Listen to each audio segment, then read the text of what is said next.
आज हम माल निकालेंगे ये वाला। आपका माल ये है, ये 8 से लेके 40 तक है।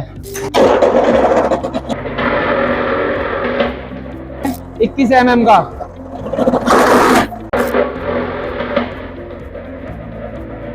चार लठों का, 4 वायरों का।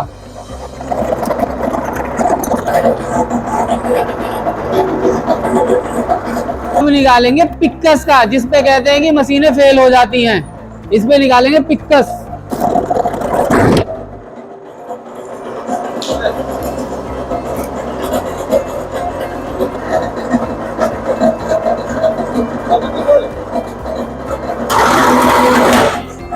बस